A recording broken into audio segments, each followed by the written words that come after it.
This KFAN podcast is sponsored by Builders and Remodelers, exclusive Twin Cities provider of Elements Windows. Get the highest quality windows at unmatchable value. Visit buildersandremodelers.com for more details. Want to feel more creative but don't have the right laptop? Lenovo.com can help. Look through our legendary lineup of AI-powered PCs and devices and find the one that fits your passion. Our PCs powered by Intel Core Ultra processors, as well as cutting-edge AI tools, allow students to focus, learn, and create with ease. That's the power of Lenovo with Intel inside. Plus, college students and teachers can get 5% off their order. Shop now on Lenovo.com. The future's waiting, and it needs you. Fan. And boom! Common man, no show prep, no solid plan. Spins a yarn, begins a tale. Yes, a Derek approach won't fail. Tune in, it's time for Common Man. Common man, charge the housewives like no one can. What'd you shoot? Where'd we play? Non-stop nonsense on deck today. Tune in, it's time for Common Man. Oh, boy. Why should anybody aspire to be a common man, an average man? Do you realize what it means to be average? That means you're the best of the lousiest, and the lousiest of the best. Now, if we demand more and more for producing less and less, while the have-not nations encourage and inspire and indeed require hard work and maximum effort, if we deify the common men while they encourage and reward the uncommon ones, well, the end result of such a lopsided race as that is too obvious to require elaboration. I mean, it's like, hello?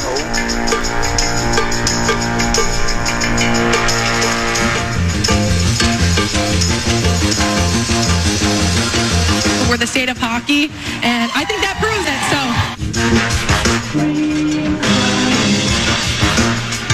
I'm going to say something controversial. That's interesting.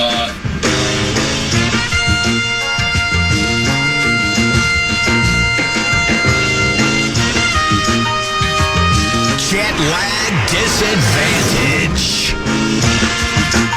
Time for two more questions, guys.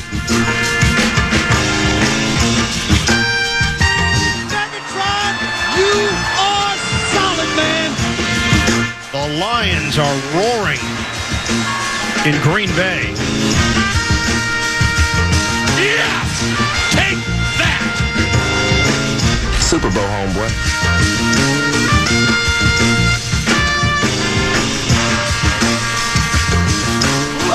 Oh my gosh.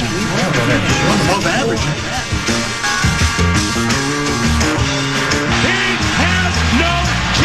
Get back, Here guys. it is. The season's on the line. Two receivers left and right. McCown takes the snap. He steps up. He's all by himself. Fires into the end zone. Caught! Touchdown! No! No! The Cardinals have knocked the Vikings out of the playoffs. Right back at you. Right back at you. Ladies and gentlemen, we got him. So what? You know? You carry. If not, hey, I look at bad blood sometimes as motivation. So, you know, those are things that are out of my control. That's a bunch of malarkey. Think it ain't, think it can't, think it shouldn't, think you won't. Spotlight, young man. I never left the spotlight, quite frankly. He's the clown from Brown. Yeah. He's the fourth in the north. This is the common man, Dan Cole. To get that change, TFN. Greetings, good afternoon. Ack, and Dak, and Dak, Ack to you and yours. I'm the common man, Dan Cole. He is Kennedy. This is your rainy day leader. Did get out to play today. And believe it or not, I was the one that wanted to go in. My playing partner it was one of those days where he was really playing well. 1 over at the turn. And there were at least 2 or 3 holes where it's literally a downpour. I mean, it's like the kind of rain where if you're driving down the freeway, you put your emergency flashers on and just drive at 10 miles an hour, right? Or you actually pull underneath a bridge in order to in order to save yourself from some type of a horrible fiery crash. Though if you had a fiery crash, the rain was falling so hard, I think it would put the flames out pretty quickly. But I did my usual tweet, did a couple of them today. First one was the game is played outdoors with, me with the umbrella and walking, and a number of people like to respond to those kinds of things. You get the show prep. Another one says Common can't be stopped. Another says looking forward to Wheel of Topics at 12:02. A lot of people having fun with it, but of course there's always a gadfly out there, tend to be. Only a fool plays in the rain. Tomorrow will be a much better day. Maybe spend some time on your show prep. It has been pretty much the same thing for the last 30 years. And it's like, well, that is my show prep. So I'm living my life. Living my life is my show prep. I'm the official, unofficial ambassador of Minnesota Golf. We spin the wheel of topic. Oftentimes, I don't know how it's uncanny how often it comes up. Common man's golf game, and then it's what the topic says. So I gotta discuss it. My guess is the follower who responded on Twitter was in his car stuck in rush hour traffic with the windshield wipers slapping out a tempo to the song on the radio. Whoa, gotta keep going. And he was maybe envious and jealous. And I mean, I'm a kid at heart, right? At the time of the tweet, it was just sprinkling. What am I going to do? Watch Oprah? But then it got to the point where we got through 11 at the Wick, and the water was pooling on the greens. And once the water starts pooling, you just can't play anymore. So that's why we decided to call it a day. And I find it interesting where he says show's been pretty much the same for the last 30 years. And that couldn't be further from the truth. As a matter of fact, this show has probably evolved more than any other show, certainly at the station and maybe in the history of radio. When I first started, first week or so I was doing the hardcore sports show. I told you the day I decided I couldn't do that anymore. I was doing 6 to 9 at night. And it was coming up on the start of the football season. So I had beat right. This was so long ago. Tampa Bay was still in, I think we were still called the NFC Central, weren't we? I had a beat writer for the Tampa Bay Buccaneers, Green Bay Packers, Detroit Lions, and Chicago Bears lined up to talk about those football teams. So I did the little opening monologue from 6 to 6:15, and the phone.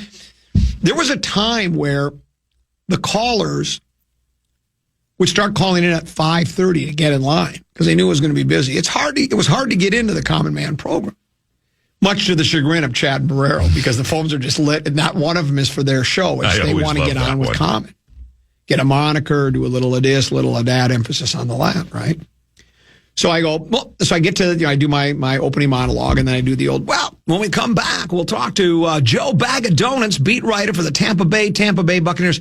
I go to break, and everybody drops off. All the lights, draw the curtain, fade to black, dim the lights. There's nothing there. And I go, I wanted to talk to those people. And I thought, would I rather talk to Steelers guy, hang up and listen guy, the late Monday Night Football guy, the late Minneapolis Joe guy, or talk to Joe Bag of Donuts about the interior line of the Tampa Bay Buccaneers? That's when I said, I'm out. I ain't doing the sports. So after the people I booked, I put them on. I mean, because an agreement's an agreement. Those guys carved out time to be on the show. But that was the last time we did guests. That was it. It was over. And then we just took calls. It was like a party line. You know what a party line is, Sure. Kennedy? I mean, they don't exist anymore. And we have our own handheld computers, which double as communication devices. But back in the day, I remember when I was a kid, you'd pick up the phone. This was back in the late 60s. And there'd be two people talking. It'd be like Madge and Midge. So then I was thinking, for tonight, we can do a tater tot hot dish, as Lil B likes to say. And then you just have to hang up the phone and wait for your turn to talk. Though you could eavesdrop if you wanted to. And so we just did a party line. We just kept taking one person after another. And then we changed from that because there was a time where I started doing a bit called I Got Nothing, which is a bit that still lasts to this day. As a matter of fact, to this show, I got nothing today. So then the callers pick up on it. And then the callers pick up on it. And they start going, I got nothing. And I go, well, here's the thing.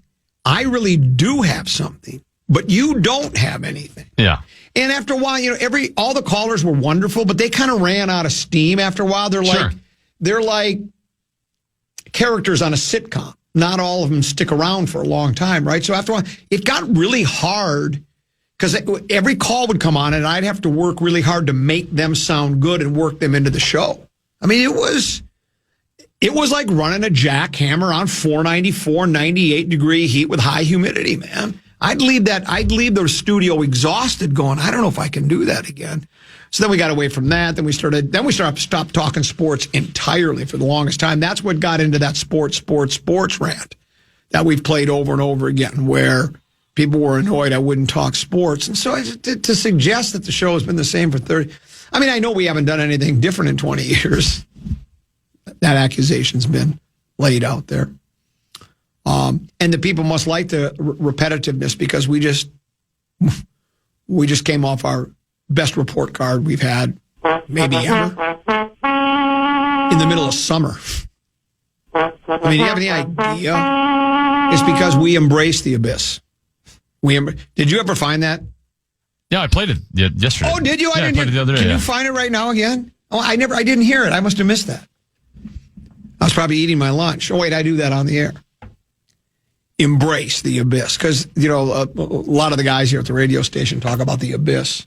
I don't really believe in it. Embrace the abyss. This is the Common Man on The Fan. I embrace it. It gives me a chance. When you're a radio gardener, you don't worry about the abyss. If you're an architect, it gets a bit more difficult. And we are radio gardeners here. So I enjoyed playing out. A little bit of an archithect today, though. Yeah. How so? Oh, well, yeah. Kevin Gorg at 12:30. I'm assuming Rock Talk. Brian Oak, Rock Talk. But even though there's no rhyme or reason, because it's not like there's a set topic with Gorg. He's going to talk about wild schedule release. Yeah. Kevin, I've got my eyes on game 56. That's the one I've circled in mind. There's really nothing to talk about. What are we going to go over game by game? Well, we'll take us to the end of the show. I don't know what we're going to do for Rock Talk, but I'll find something. And then with Rosen, we'll just try to get him going. I also have a couple of emails that came to comment@KFAN.com from the same person who, I guess my response to him would be the lyrics of one of my favorite songs from the olden days. I'm just a soul whose intentions are good. Oh, Lord, please don't let me be misunderstood. We'll get to that on the other side of the break, as well as Peek at the Purple. I hope you got something, Tennessee. And then, but before all of that, Tennessee has a keyword for us. We have a really cool contest going on right now. The Fan and BigDeck.com want to give you a shot to win bonus bucks with our national cash contest. Just enter the keyword credit at KFAN.com now for a shot at winning. That keyword is credit. Enter now at KFAN.com.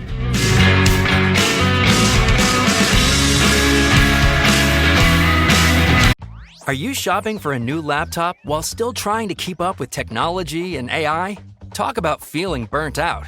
But no more. Lenovo.com makes it easier than ever to find the perfect PC. In fact, we'll break it down for you. Step 1. Shop our lineup of AI PCs powered by Intel Core Ultra processors. Because why deal with downloading new software when you can buy a smarter PC that already comes with all of the AI features and tools? Step 2. Find the one that fits your passion.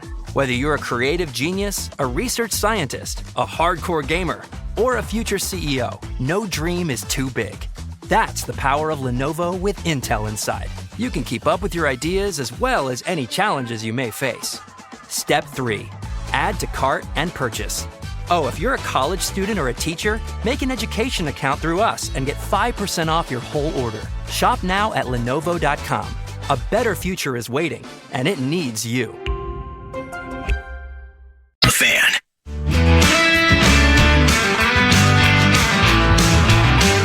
The concert event of the year is coming to Minneapolis. Paul McCartney live at US Bank Stadium, October 17th. Want to score a pair of tickets? Head to KFAN.com. Keyword contest now and enter to win the Got Back Tour One Night, One Legend. Don't miss out.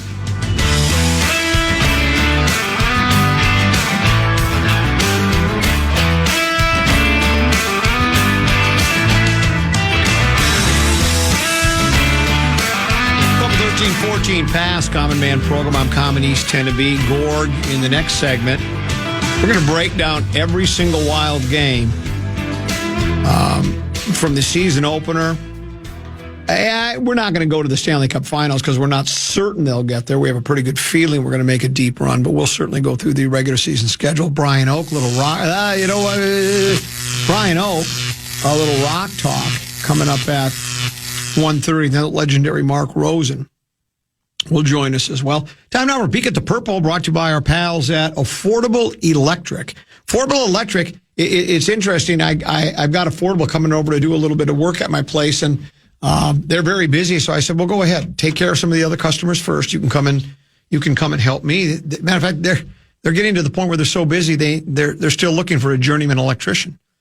So if you're an electrician and looking for a new place to call home, almost like you're a free agent, town to town up and down a radio guy, town to town up and down the dial, or you're a football player, pastures are greener. And you know what? I hope you don't if they do hire you, don't go Kirk Cousins on the bid if they hire another journeyman electrician, think that he's sneaking up behind you. That's just the way the world works. There's always competition in everything you do. But if you're interested in employment at Affordable Electric, go ahead and reach out to them today. Affordable-electric.com. Affordable-electric.com. They are shockingly affordable. This isn't necessarily, well, it's Viking related in a roundabout way. I was talking to some people and reading some things, and I saw this interesting story, Tennessee. This is one of those CBS Sports stories, and I think you're going to find that it raises some interesting issues. Here it is. It says, headline, Lions running back Jahmyr Gibbs finds new pass-catching role under offensive coordinator Johnny Morton. Huh. Oh, my gosh. Above average at that. Detroit Lions are hungry to make another run at the big game in 2025. During a recent appearance at a youth camp, Lions star running back Jahmyr Gibbs revealed that the Lions split him out in the passing game way more under new offensive coordinator Johnny Morton.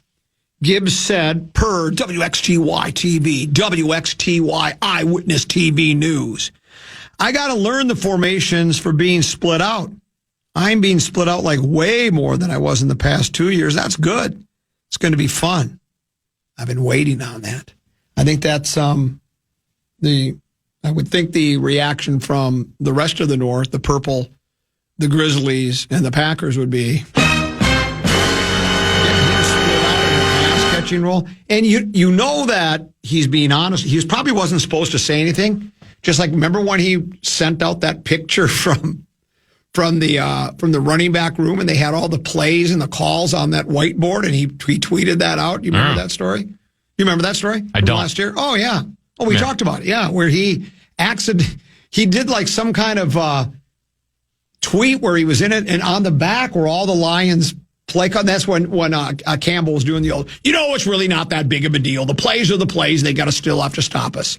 I didn't even know what happened after that week. So Gibbs might not even have may not have been, they might not have wanted him to talk about his split out formations, but he's just being who he is. I will say though, I'm not saying Jahmyr's lying but as someone who follows fantasy football, I can't tell you the amount of times in the offseason we've heard like rumors of, they're going to put this running back out wide a lot more. And it rarely ever comes to fruition. Well, sometimes I wonder if they're trying to just throw smoke screens out there for their week one opponent. I don't think this is any smoke screen, my boy. Gibbs proved to be a threat in the passing attack over the first 2 seasons of his NFL career. The Lions running back registered 104 receptions for 833 yards and 5 tutties over his first 2 years. That's a pretty good number for him. Is it not, or is that just average for a running back? What is it? What was the number? The average is 52 catches a year, 104 That's pretty over good. 2, including tallying 52 catches apiece in each season. Very consistent. The former first-round pick hauled in 52 of his 63 targets for 517 and 4 tutties through the air throughout the 2024 season. According to NFL.com's Kevin Patra, Gibbs lined up in the slot for 32 snaps last season, while being outside for 38. In total, Gibbs logged 568 of his 638 snaps in the backfield. Lions certainly could look a tad different with Morton running the offense. Gibbs showcased his ability to be an electric player whenever he has the ball in his hands in his brief career. So we'll see if that does come to fruition, if they are doing a smoke screen. But I really do believe that you can get him out. You know, you like to, and he's very quick. Matter of fact, I came up with a nickname for him. I call him Sonic because he breaks the speed of sound. So you get him out there out in the open, and he can make people miss. I mean, he's a dangerous weapon. Now, I know we got B-Flow. We're aggressive without being reckless, so I don't think over at the new Winter Park at TCO Performance Center, they're going, oh no, not that, anything but that. But it is something to keep an eye on. Well, it'd be a way to get both running backs on the field at the same time because you have two very good running backs. I'm sure you could do some jet sweeps with him as he's lined up as a wide receiver. They doesn't play for the Jets. They play for the Lions, tend to be. I didn't know if you knew that. And I also don't think, and you can correct me if I'm wrong here, I don't recall them having a ton of depth at wide receiver, right? Like Amon-Ra St. Brown is extremely good. He's a top 10, maybe top 5 wide receiver. I think Jameson Williams took some strides last year. Yeah. Clearly, you got Laporta as a passing option, but he's not a wide receiver. Like after that, I'm trying to even think who their wide receivers are. I know they drafted like that Tesla guy or whatever. They've got a couple of guys that they're okay. Journeyman. They'll have a game where they might get, but they're not much of a threat. So if you could have Jahmyr Gibbs as on the field as like a third wide receiver, but you can also hand the ball off to him, or you just throw the defense off because they don't know who's lining up where. It sounds to me makes sense. It sounds like to me you think that they do that. Maybe your mom couldn't stop him, your daddy won't be able to stop him, and the police won't be able to stop him. So we'll see how everyone but B-Flow won't be able to stop him. That's for sure. A peek at the purple. It's great that you got him lined up wide. Yeah. It doesn't matter because you better get rid of the ball within 1 second against this Vikings defense with our new pass rush. Because not only can we rush from the outside, but now we can rush from the inside. We're going to be like the LA Rams. They don't even have to blitz. We won't have to blitz. So no. Because we can double cover him out there because correct. We only have to send 4 rushers. Because B-Flow does like he will use the blitz. He's not shy to blitz, but I don't even think they'll have to use that in their packages this year. Peek at the Purple brought to you by Affordable Electric. Remember, if you're a journeyman electrician looking for work, affordable-electric.com, affordable-electric.com, and you can use me as a reference. Go ahead. Oh, boy. I'll even write you a letter of recommendation. I've told you that story before, haven't I? When I was a PD, guy'd be moving on with his life. Generally, we have to let him go. Could I get a letter of recommendation? I said, you write what you want me to say about you, the way you want to be portrayed to your next employer. And if I agree with it, I'll sign it. And 99% of the time I did. And I don't think that's wrong. I know some people would think that's dishonest, but it's like, well, I don't, I'm just going to do, he was a really he was a really good employee, but we let him go. That doesn't make any sense. So you write what you want to write, and I'll go ahead and do that. One other, this is email from, I got a comment at KFAN.com. Got one at 120 and 127 from the same listener. He says, I love you, buddy, but that initial game is pretty kick-ass. I have to turn the radio off when the password game comes on, just being honest. And, of course, my response is to be the second time I've said it in this segment. Oh, no, not that, anything but that. And then 7 minutes... Is he a Power Trip pocket protector? Well, I think so, because 7 minutes later he said, you're making yourself sound just a little bit jealous, buddy. So I did respond to that one, because that was the first, that one I saw before the first one, and I said, sounds like you really don't listen often, buddy, because if he would know, it's you and I like to do the bit where we're envious and well, there's good reason to be envious and jealous of the Power Trip, but we're comfortable with where we've been, where we're going, where we're at. We're doing just fine. After seeing those sales numbers, I'll admit I'm pretty jealous. Right. Well, my numbers aren't so bad either, to be honest with you. But anyway, we love everybody here at the radio station. We started the bit a long time to do the woe is me, Like the Fourth and the North thing, that's not even accurate anymore. But the woe is me, this radio station only cares about the morning show, and then the inside joke, is it wrong? So most of it's just inside joke stuff. But no, we're comfortable with who we are, we're friends with everybody in the Power Trip Morning. And we don't go to dinner together, but we're very friendly with the folks in the Power Trip Morning Show. When the Power Trip Morning Show does well, we all do well. And all's well that ends well, including this segment just coming to a conclusion. We'll pause. We'll come back. Kevin Gorg. Yeah. Minnesota Wild Radio Network, or no, what do we call it? Bally's? No, it's not Bally's anymore. FanDuel Sports Network. He'll join us to talk Wild hockey. The schedule release. We'll talk about that next year on the Common Man program on the Fan. Unlock smarter learning with Lenovo AI-powered PCs powered by Intel Core Ultra processors. Head to Lenovo.com and choose from multiple devices to fit your passions. If you're a gamer, you can spend less time stressing about GPUs and CPUs and more time dominating with your AI-enabled Smart Engine, which optimizes your game performance in real time. Or maybe you're a scientist on the verge of a groundbreaking discovery and need a device with a longer battery life and AI-enhanced tools to give you extra time to finish your research. Or you're a musician preparing for your biggest break and need better, faster AI tools to make digital art a breeze, like creating band posters and t-shirt designs. Or you're a soon-to-be graduate needing to catch a recruiter's eye to land that dream job, so you need cutting-edge smart tools to build your portfolio from scratch. That's the power of Lenovo with Intel inside. Plus, college students and teachers get 5% off with an education account on Lenovo.com. A better future is waiting, and it needs you. Fan.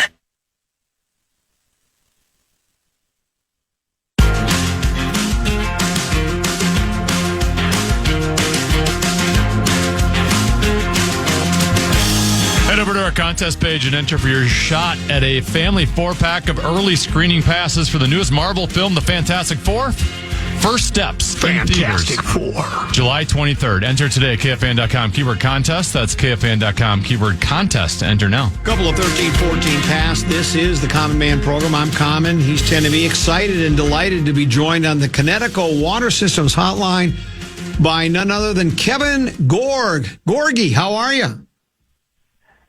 Common Man, I'm good. Great to be with you guys. It's been fun to get to know your eldest, Deuce, who's been out to Canterbury a handful of times with us this summer. So it's fun to hear your voice. I've heard he's been out there hundreds. Hundreds? Yes, hundreds. Hundreds of times. I wanted to ask you, he's not bothering you. He's not bothering you, is he? I mean... No, he's a character, and he fits right in that press box. As you know, it's never dull up there, but he'll come down to the paddock. And what I love about Deuce is he truly is trying to figure out the right path in this business. And we've all been through it. Yeah. All of us, Tennessee, yourself, myself. There's 1,000 different ways to do this. But I'm going to put him in touch with a guy in town by the name of Seth Topol, who hosts Locked On Wild, and he does a lot of local play-by-play. And I think the host thing, the reporter thing, Deuce has the personality, like you, obviously. Pears don't come from apple trees, to do this job, and I think he's got the passion to do it as well. So I'm excited to help. Well, that's awful nice of you. Thanks for taking him under your wing, because I don't push him, and if anybody, if you go, he's around too much, then you know what, you just let me know, and I'll but it sounds like you guys like him over there, and I like where he's like a conduit between you and I. He was texting me, and did you place that bet for me, by the way, $5 on nuts and bolts on the 6th race at Talladega?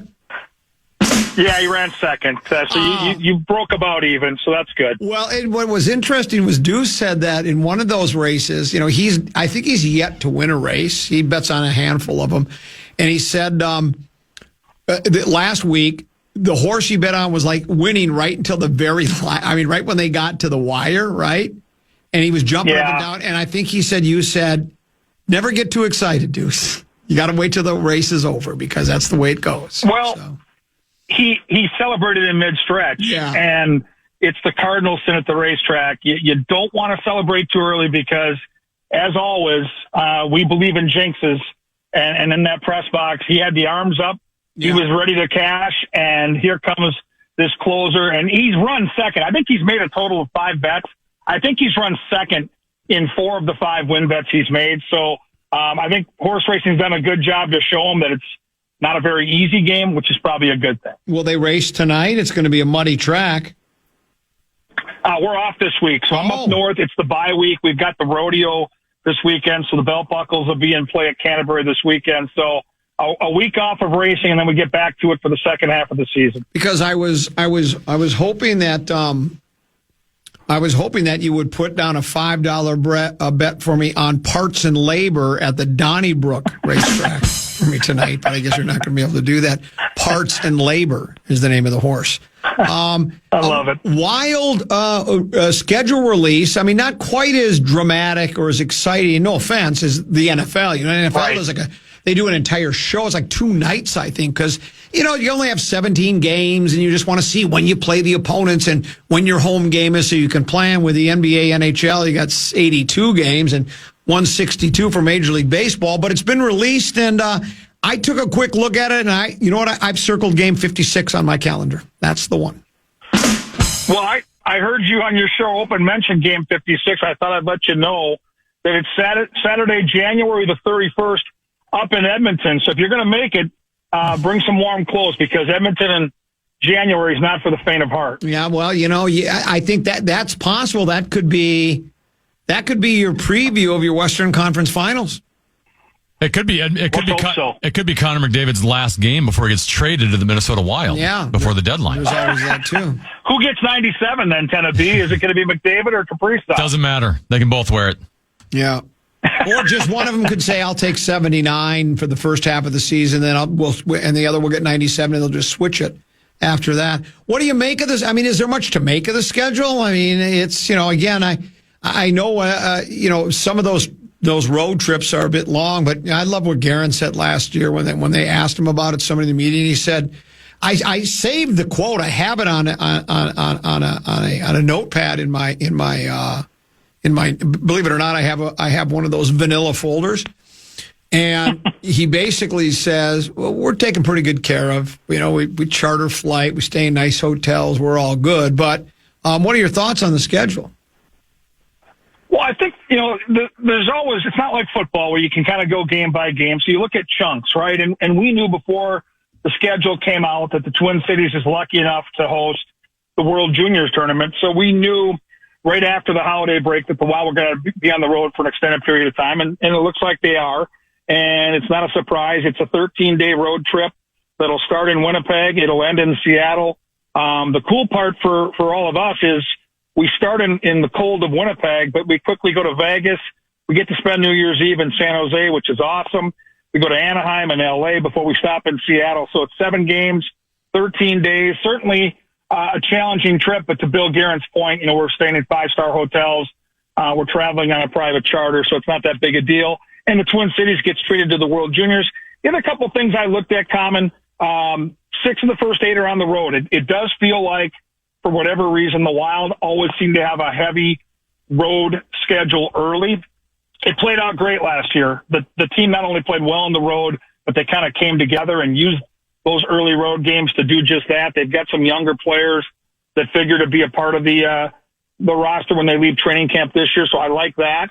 And then I always take a look at Black Friday. That's the traditional home game. They've got an afternoon game the day after Thanksgiving against Colorado, which I think will be one of the more popular ones for our fans. Hey, KG, I know, you know, you're a huge hockey fan, and I'm sure you don't know your schedule, your work schedule yet, but I'm guessing a lot of those road games during the World Juniors, you'll be working, you'll be on the road. Are you a little bit disappointed, I guess, that you won't be around for the World Juniors first time ever here in Minnesota at I shouldn't say XL Energy Center, Grand Casino Arena?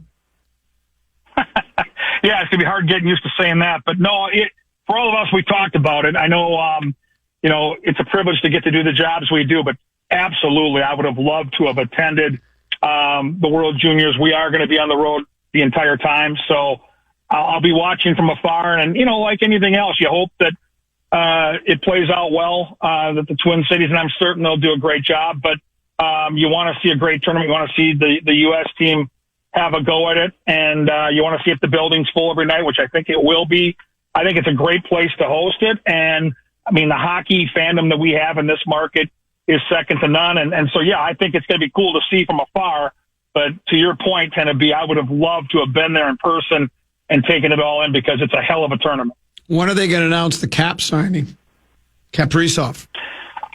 Yeah, I would say that's going to probably happen here before training camp. And training camp gets going in September. So if it hasn't happened by September, then the warning lights can go off. I really, truly believe his agent is doing the right thing for Kirill, and they're waiting to see what happens with an extension for Connor McDavid in Edmonton, because that will reset the market. The cap has gone up, and, you know, it figures that McDavid's going to make in that 18-19 range, and then, you know, the Wild, and along with Kirill and his agent, will have to figure out where he lands in accordance to that. So that, to me, is the delay. I'm not panicking about Kirill. I don't think he's going anywhere. I think the Tarasenko thing certainly had a lot to do with a player that can help this club, but also a lot to do with a great friend of Kirill's that shows him they're interested in not only winning hockey games, but making sure that he's got some of his boys in place. The bigger worry for me, Common, is the Rossi situation. It just feels like that divide continues to grow further and further apart, and they need to figure something out here real soon, because you don't want that one leaking into training camp. And so that's the one I'm watching. I'm not truly worried about Kirill just yet. But if it gets to be, either one of these gets to be a September situation, then I'll start to get concerned. Open Championship at Royal Portsmouth starts tomorrow. Were you involved in the Power Trip major betting pool today? And if you were, what number selection did you have, and who did you take? I was involved, and I tend to be one of the final guys that pick. Because of that, I was on the wheel for the first pick and lucky enough to get the very first pick. And I was torn between John Rahm and Rory McIlroy, but I went with the hometown kid, Northern Ireland's own Rory McIlroy. He's trending back to playing some of his best golf. He really did falter after winning at Augusta, but now it looks like he's got his game back together. Second last week at the Scottish Open. So I went with Rory. I don't know. What are your thoughts, Common? Well, let me ask you a question. Was Scheffler the ghost? Yeah, he's the ghost. You can't pick Scotty. He's the ghost. He wins. There's no blood. You're torn. Why was he the ghost? Who makes that decision? He's the betting favorite. Oh, really? And he's the lowest odds on the board at 4-1. Really? Rory's going off at 7. Yeah, and then I think Rahm's going off around 12. Yeah, I would say McIlroy. If I were.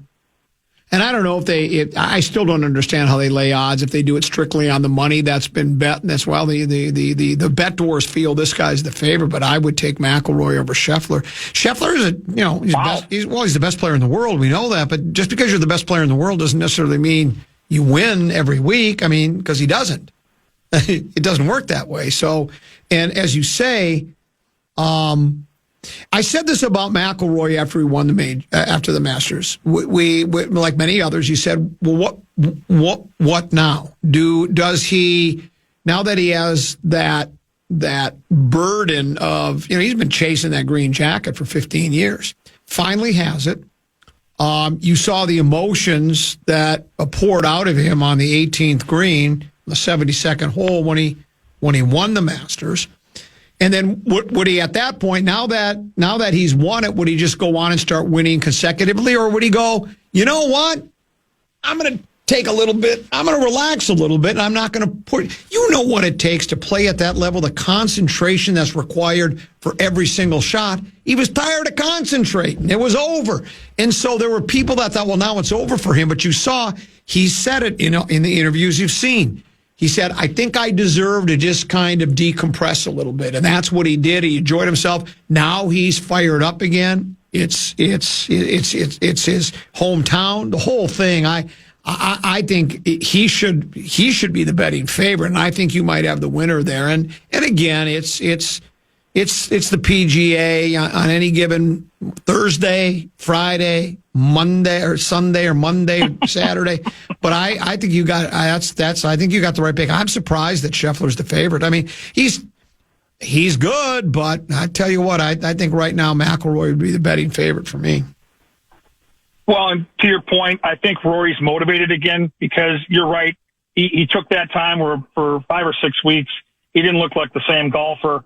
He's trending back into good form, and he missed the cut on this golf course in his hometown back in 2019 when Lowry went off and won by 6. And so now he is extremely motivated to come back and play better, represent Northern Ireland.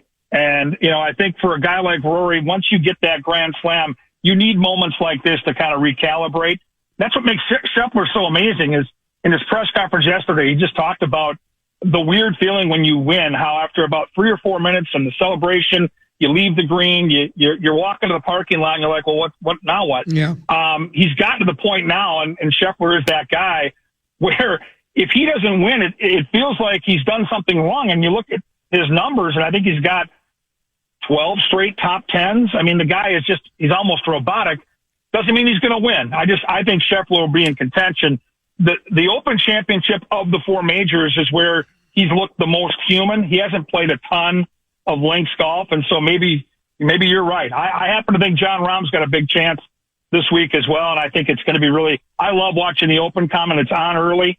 It's different golf than we see here in the States, and normally you get some kind of great storyline. And I just love of the 4 majors, Masters 1, Open Championship 2 for me. It's close. Getting back to the psychology of sports, in our constant pursuit of idolizing and pedestalizing athletes about, how great they are and the mindset they have and, in this and that and the other thing and the concentration level and being mentally and physically stronger than their opponents and such like that. I like what Scheffler said, because I think the average person forgets that it is, at the end of the day, still a job for these people. And I think Scheffler said it about as well as he could. I think if he would have said, because this is what I think part of it is too, and Paul McGinley, who's on live from along with Chambly and Lerner, he said this yesterday when they were talking about what Scheffler had to say. He's, because McGinley was a pretty good player back in his day. He's also from Ireland. He was a Ryder Cup player, really talented guy. And he was talking this story, and I don't remember if they won the Ryder Cup that year or whatever, but he said it was weird how it happened to him, where he was standing over a putt that was really important, and it suddenly dawned on him that he really didn't care if he made the putt or not, and he buried it. And he said that sounds weird because of all the worldwide attention, worldwide television. It's the biggest golf event every 2 years, blah, blah, blah. But it was just like, if I make it, great. If I don't, it's not the end of the world. And I think that's actually what separates the very best players. I used to say, I still say it to this day, if you care too much when you're golfing, you're probably going to fail, because when you care so much, you grip the club, the putter, whatever, so you're trying so hard.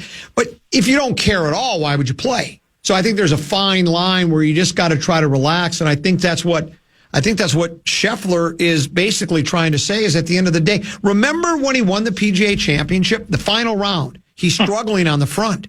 And all the television coverage is, what's wrong with Scotty? Is he starting to get tight, and what's going on? And after the tournament, he said, no, what happened was I was hitting everything left. And I hit a great shot. I struck the ball beautifully. I'm paraphrasing. I struck the ball beautifully on 9 and went left. And I looked at my caddy and I said, he goes, why am I hitting it left? He goes, why don't you just aim a little further to the right? So, and he did, and then he split the fairway and won the tournament. So anyways, they were looking for all these complicated, because we like to idolize and pedestalize and, what they're thinking and how strong and dead, and it was like, well, no, I just needed to aim further right. So I think that's what Scheffler's kind of saying, is it's great to win and all that, but there's more to my life than just playing golf. And, and think about it, when he's got that kind of attitude and plays like he does, what if he did care? Who knows how good he'd be? I don't know, but. And he's able to play the game at a level where the ups and downs don't seem to rattle him like they do other golfers. He doesn't have the meltdown that others might have when things are going poorly. And I thought he said it brilliantly yesterday. And I think when he became a father a couple years ago, for some guys, I don't know if there's that impact. I really feel like with Scheffler, it really was a life changer for him in terms of his priorities. And he's still able to go out and practice, still able to go out there and play and be the best golfer in the world. But what he said yesterday when he cut open a vein at that press conference, it wasn't lip service. Like, at the end of the day, he cares far more about being a dad and being a husband. And if you kind of read into what he says week by week, with Scottie Scheffler, you actually believe it. And I think that helps him, Common, because when he's out there, I think the people that are watching it and covering it care a lot more than he does about whether he wins or not. And I think in the end, that's been his secret to success. And the numbers prove that out. I mean, it's incredible what he's been able to do the last couple of seasons. He's been dominant. Yeah, he really has. So, and, you know, if you look at the entire field, though, as you talked about the Open and how it's different, and there's some luck involved in it. You know, you hit a shot. Remember, for sure. You know, they showed yesterday the highlight of, you know, when Darren Clark won back in, I don't remember when it was, back in 2015 or 2016. I don't remember again. I think it was the final round, late in the round. He hit a really poor shot. And it just kind of bounced and went and kicked left, kicked right, and ran on the green. And the expression on his face was, you knew he said, I got away with one there. So, you know, and you got to, you've got to shape your shots. And when the wind's blowing, and it definitely, to me, is the most challenging of all the tournaments. You have to have every shot in your bag. And when you hit it like here in the United States, if you hit it in a fairway bunker, a lot of the times you can still get to the green and be putting for birdie. If you hit it into a pot bunker, it's a penalty. You have to chip it out and then move on with your life. So yeah, it's I enjoy it as well. It's a lot of fun. It should be a good tournament. You know, they usually the majors end up most of the time it seems like to me a lot of them. Somebody, by the time you get to that back nine, someone's got a handful, it has a lead by a handful of shots and is sometimes anticlimactic. But every one of the majors this year has been dramatic right to the very end. So I'm hoping for that again on Sunday myself.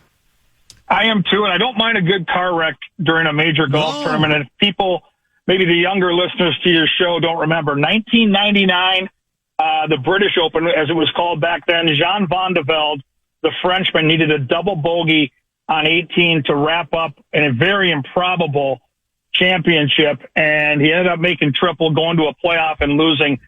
Watching the highlights, and there's a documentary on the finish to this tournament that I think ESPN did, but you go back in YouTube and watch him on 18, Common, with some of the bounces, yes, but some of the decisions that he made with that big lead, it's cringeworthy, but it's incredible, and I think that's what we're going to look forward to watching this weekend. At any time, any of these guys can make triple. I had that discussion with somebody just today as we were playing golf about, in a weird way, what happened to Van de Velde made him more popular and more recognizable than if he had won. Now, think about it, really, because other than hardcore golf fans, no one would remember Jean Van de Velde winning the Open Championship. But with what happened on the 72nd hole, particularly because the fans in Scotland, they're really into it. And when he hit the ball into Barry Byrne and took his shoes off and was going to play it out of the water, the crowd was roaring their approval. It was like, this is the greatest thing ever. They loved that he was climbing inside there. He decided against hitting it out of there. And then he makes the triple bogey putt, and much like Tenneby, when Tenneby hit a 30-footer for a 10 on a hole, Tenneby fist pumped. Van de Velde fist pumped because it got him into the playoff. I also have the debate with people that he should never have hit driver off the tee on 18. And, again, I think that's the popular opinion, and maybe you feel that way. But, I oftentimes think, especially if the driver's the best club in your bag and you've been splitting fairways all week long, why change? To me, that's putting doubt in your own head. Well, I'm going to play it safe here. Why? You've been hit. Look what Spahn did in the U.S. Open. He took driver on 72nd hole, and he just ripped it up the middle, man. It was this next shot where it seems like he got maybe a little bit tight because he kind of hit it left. Then he bombs in the 63-footer. So I don't really have a problem with him hitting driver there. May have been the shots after that, but the drive, I didn't have much of a problem. Go ahead, hit your driver. Hit it hard. Split it up the middle and win it. I'm with you, and Curtis Strange, who I think was doing the color commentary on that broadcast, when you go back and watch it, did say, if I'm the caddy, I don't even give him the driver. I don't give him that option. But then the next shot, once you hit your drive into trouble, all you have to do is punch that ball back out into the fairway, put a wedge on the green and two-putt, and you're lifting the claret jug. And that's where the mistake was made. He tried to get cute with the second shot and tried to get home. Didn't need to. And then from that point on, he was scrambling to make triple. Always good to talk to you, my friend. We'll talk. Enjoy your time off, and you'll be back at Canterbury Park in the near future. Thanks again. Thanks, Common. You bet. Kevin Gorg with FanDuel Sports, talking wild schedule release, and then a little bit of golf. We'll break. We'll come back. 5-3-4-10. What you got? It's time for mid-season awards. Got you. Want to feel more creative but don't have the right laptop? Lenovo.com can help. Look through our legendary lineup of AI-powered PCs and devices and find the one that fits your passion. Our PCs powered by Intel Core Ultra processors, as well as cutting-edge AI tools, allow students to focus, learn, and create with ease. That's the power of Lenovo with Intel inside. Plus, college students and teachers can get 5% off their order. Shop now on Lenovo.com. The future's waiting, and it needs you.